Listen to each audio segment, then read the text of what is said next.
আমরা কোন দিকে যাই মামলার ব্যবস্থা করে আসি হ্যাঁ আমার নাম কিন্তু তো কমপ্লেন না না আমার স্পেশাল কমপ্লেন ও তাই জাতীয়টা ভাই ভাই শুনেন এই মিডিয়ার সামনে স্পেশাল কমপ্লেনটা আলাদা বলবো পাবলিশ করে দেব রেকর্ড হইছে লাইভ চলছে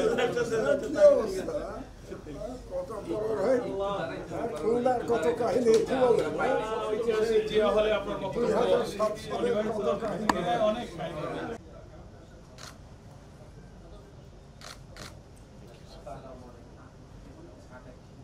পুলিশ ছিল জেলখানায় আমাদের সবাই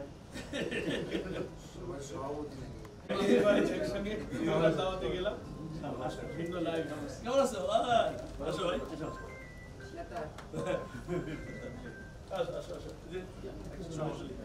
আমার ভোটার নাকি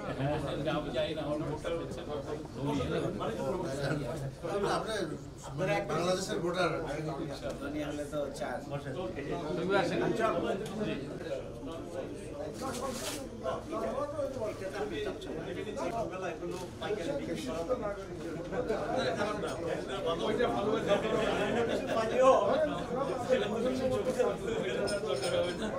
এনটিভির এই দীর্ঘ পথ চলায় আপনাদের ভালোবাসা, আপনাদের আন্তরিক সহায়তা এবং সহযোগিতার মাধ্যমে আমরা এই দীর্ঘ যাত্রা করেছি।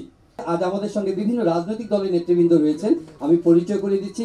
রয়েছেন অধ্যাপক মিয়া মোহাম্মদ গোলাম পরোয়ার, সেক্রেটারি জেনারেল জামায়াত ইসলামী বাংলাদেশ, ডক্টর সৈয়দ আব্দুল্লাহ মোহাম্মদ তাহের, নায়েবে আমির জামায়াত ইসলামী বাংলাদেশ, জনাব সাইফুল আলম খান মিলন নির্বাহী কমিটির সদস্য জামায়াত ইসলামী, জনাব আদিবুর রহমান আদিব জ্যেষ্ঠ যুগ্ম আহ্বায়ক এনসিপি জাতীয় নাগরিক পার্টি। নম্বর হচ্ছে আমাদের জাতীয় টেলিভিশন যেটা বাংলাদেশ টেলিভিশন বিটিভি, এটার ভূমিকা তো দালালির ভূমিকা ছিল, মিথ্যার পক্ষে ছিল, জুলুমের পক্ষে ছিল।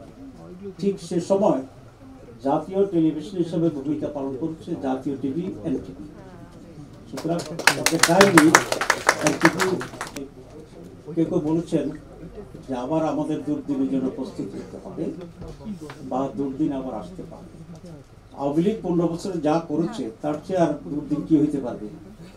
সুতরাং এই বিষয়গুলো মাথা থেকে ঝেড়ে ফেলতে আমরা আওয়ামী লীগকে যদি মোকাবেলা করে ফেলেছি, আল্লাহর কাছে আল্লাহর সাথে মিরাকেল আর বড় দুর্যোগ হবে না, যা হবে সেটা আমরা আরো সহজে মোকাবেলা করতে পারবো। এরকম একটা মানসিক অস্থিরতা, ইনফিনিটি কমপ্লেক্সিটি, হাইপোথেটিক্যাল এক ধরনের ভয় এই জাতিকে আবার দুর্বল করে দেবে। আমি এ থেকে মুক্ত থাকার জন্য সবাইকে আহ্বান জানাচ্ছি। সর্বশেষ কথা, যে লক্ষ্য সামনে রেখে জুলাই বিপ্লব হয়েছে, সেখানে একটা জাতীয় ঐক্য ছিল। আজও জাতীয় ঐক্যের প্রয়োজনীয়তা শেষ হয়ে যায়নি।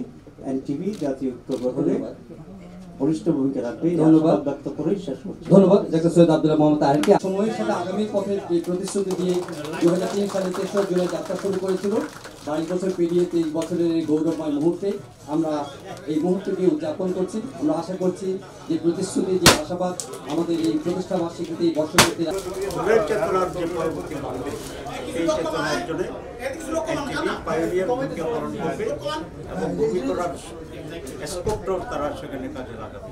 সুতরাং একটি মাত্র সংবাদ মাধ্যম হিসাবে আমি এনটিকে দেখি না, আমি বাংলাদেশের রাজনীতি, সংস্কৃতি, স্বাধীনতার পক্ষে, গণতন্ত্র এবং একটা সুষ্ঠু নির্বাচন অনুষ্ঠান হওয়ার যে আকাঙ্ক্ষা দেশের মানুষ যে পরিস্থিতি তৈরি করা দরকার, সেখানে একটা জাতীয় ভূমিকা পালন করবে বলেই আমি আশা করি। সবাইকে ধন্যবাদ।